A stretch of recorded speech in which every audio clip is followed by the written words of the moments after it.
All right, guys, another match lesson from Rocky Mountain. This one is on dealing with slung rifles, specifically when to unsling. So in this stage here, a pretty common deal where you're running like this. You have a rifle on your back, you have a pistol in a holster, you're shooting a shotgun. This kind of thing happens a lot in big natural terrain matches.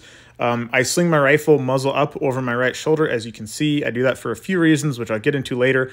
But right now I want to talk about when to actually take the sling off of your head. So on this stage, you dump the shotgun there, you run up, you unsling the rifle.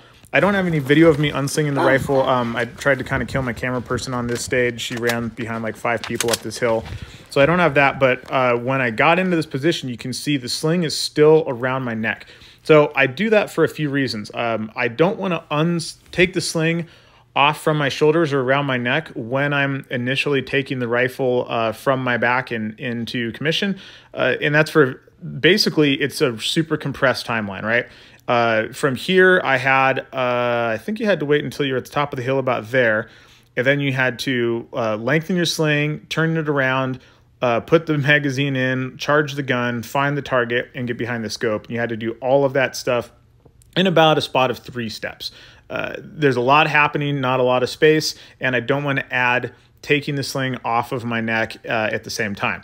Another reason to leave the sling on your neck is you don't have a sling draping down from your gun waiting to snag on stuff. Mag pouches, pistols, all those things. It kind of keeps it a little bit more out of the way. So I shot all of this stuff. Then there was some offhand rifle here. Shot all of that. You can see I'm still in my sling.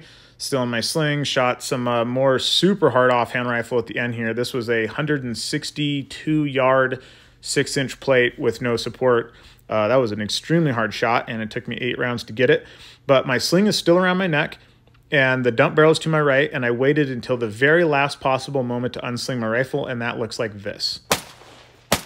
Hit left.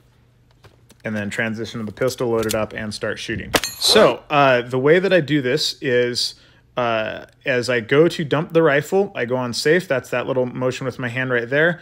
And I bring the buttstock of the rifle up as I'm ducking my head. And because my hand is under my sling here in its natural firing position, all I do is I bring my left hand up at the same time, and that helps me scoop that sling over my head, dump the rifle, and then go on to the next gun. I don't have to worry about it snagging on anything. Now, if you are shooting with external ear pro, obviously right about there is a pretty easy spot to accidentally snag your ears and flip it off.